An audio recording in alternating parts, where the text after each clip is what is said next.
Salut à toi. Aujourd'hui, je vais t'exposer les 5 éléments, 5 actions, 5 façons de penser qui t'empêchent d'avoir une bonne santé mentale et qui te plombent au quotidien.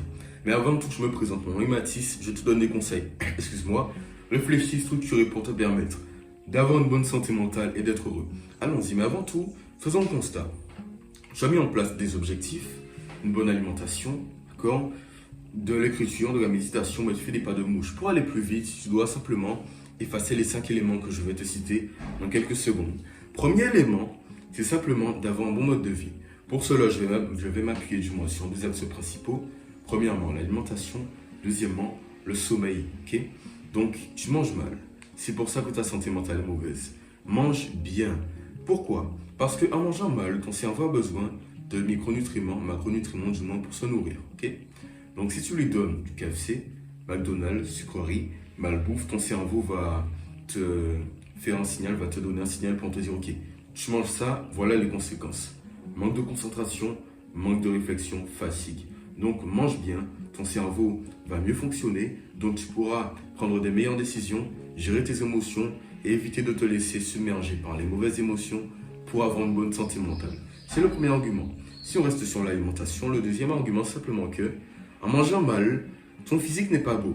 Physiquement, tu n'es pas beau, beaucoup de boutons.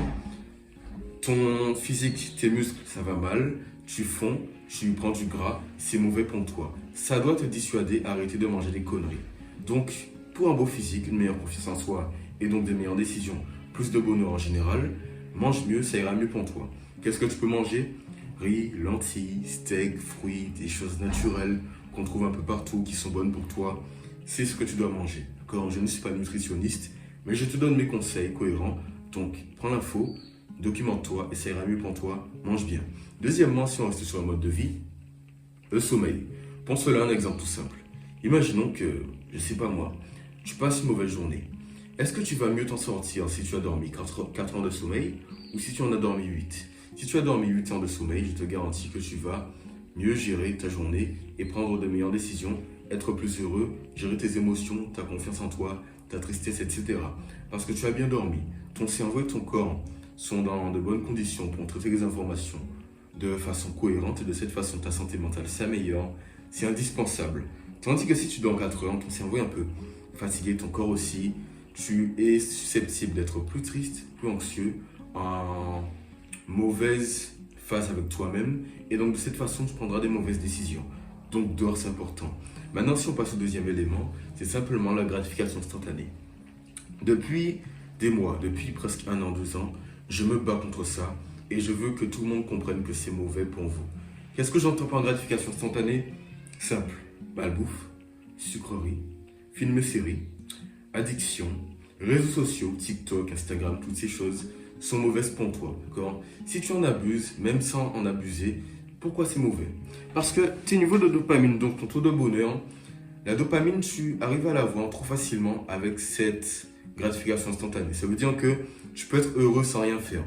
Et donc, tout est mauvais. Et quand tu n'es pas en contact avec cette gratification instantanée, tu finis par être triste. Ça peut amener des addictions. C'est mauvais pour toi. C'est mauvais pour ta santé physique comme mentale. Donc, dis non à la gratification du moins instantanée. Fais attention à ça. Tu vas me dire, ah, mais est-ce que c'est réellement mauvais pour moi? Je peux y arriver sans, ma santé mentale peut s'améliorer sans simplement garantir la gratification instantanée. C'est faux, d'accord? Si tu veux y arriver, tu dois supprimer ça de ta vie, mets en place des bonnes sources de bonheur comme le sport, quelque chose qui a du sens pour toi. Par exemple, cette vidéo, ça a du sens pour moi. C'est pas de la gratification instantanée. Je prends du temps pour faire ce que je fais, mais ça me donne du plaisir par la suite. Donc fais attention à ça, c'est un élément qui détruit ta vie. Troisième élément, ton environnement. Un exemple tout simple. Tu es fumeur. Tu veux arrêter de fumer, tu as compris que c'est mauvais pour toi. Que faire dans cette situation précise? C'est simple. Arrêter de fumer. Mais tu as un ami qui fume et qui aime fumer. Ça fait 2-3 jours que tu as arrêté de fumer et ton ami te dit, ok, mec, est-ce que ça vaut vraiment le coup d'arrêter de fumer? D'accord? Entre nous, c'est bien de fumer. Tu peux le faire, ça va pas te tuer, c'est bon pour toi. N'arrête pas de fumer. Ton ami te dit ça, ton avis. Est-ce que tu vas arrêter de fumer ou est-ce que tu vas recommencer à fumer? Il y a beaucoup de chances que tu recommences à fumer parce que ton environnement est mauvais. Tu as un ami qui te dit sans cesse, fume mec, il n'y a rien de mauvais à ça. Donc, En réalité, ton environnement, c'est un truc de malade. Donc, une petite analogie. Ce que tu absorbes de ton environnement, ça se reflète plus tard sur ce que tu es. Je parle de tes amis, ta famille, ton quartier, ton pays. Si tu es dans un quartier de toxicomanes, ça va se refléter par ton apparence. Tu vas fumer, tu seras moins beau, moins attirant, moins inconscient, moins... Bref, rien de positif. Dans tous les cas, ce ne sera pas très bon pour toi. Parce que ton environnement a reflété ce que tu es vraiment. Du moins, ce que tu consommes reflète ce que tu es. Donc, change d'environnement. Ça peut être ta famille, tes amis, ton quartier, ta vie ou ton pays. Fais un changement à ce niveau. Et de cette façon, ta santé mentale va s'améliorer énormément. Maintenant, passons au quatrième élément, qui est simplement le fait de changer son état d'esprit, son mindset. Vous savez, c'est triste. Parce que j'ai des amis qui veulent des Lamborghini, des Porsche, des Bugatti, ce que vous voulez. Ils voient ces voitures sur Instagram, ils n'arrêtent pas de swiper, regardez ces voitures. Je leur dis un jour, les gars, vous voulez une belle voiture, 2 secondes. Hop là. Vous voulez une belle voiture, mais est-ce que vous êtes prêts à faire les sacrifices pour l'avoir? C'est-à-dire travailler avant un plan d'action, etc. Ils m'ont dit, je suis trop négatif, c'est pas très positif, et puis pas grave, ils vont y arriver quand ils auront de l'argent. Ils ne savent pas comment avoir de l'argent. C'est une mauvaise mentalité et ce sont des mauvaises décisions, d'accord? Et un plan d'action, change ta mentalité, forge ton caractère, ta façon de penser, ouvre les yeux pour avoir ce que tu veux. Tu vas devoir du moins travailler énormément, donc travaille sans arrêt et une bonne mentalité, change ton état d'esprit. Comment le changer? Introspection, méditation, accomplissement et réalisation. Aussi simple que ça, ce sont les solutions pour toi. Maintenant, passons au dernier élément qui est simplement la confiance en soi. C'est comme si on me dit, Mathis, tu ne pourras jamais avoir de muscles. J'en ai eu, tu vois. Donc, ma confiance en moi est bonne. Je vais te dire, non, tu racontes des conneries. J'ai déjà des muscles. Je pourrais en avoir. J'ai juste à travailler, avancer petit à petit.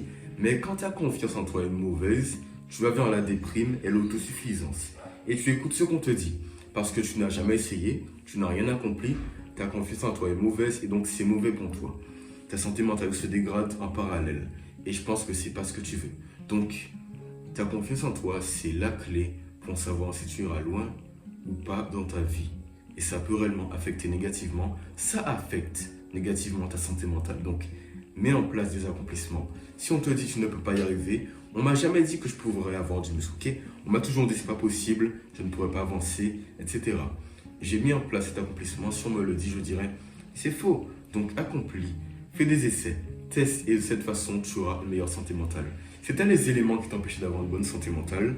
Tu as les solutions. Maintenant, si tu en veux plus d'outils, de stratégies pour te permettre d'avoir une bonne santé mentale, résister à tes addictions, être moins anxieux, moins stressé, etc., avoir une bonne santé mentale, grâce à les vidéos explicatives, des schémas, des illustrations, ma formation. En description, sinon, abonne-toi, like, commente, garde la pêche, garde le smile et puis se fait un plaisir. Peace.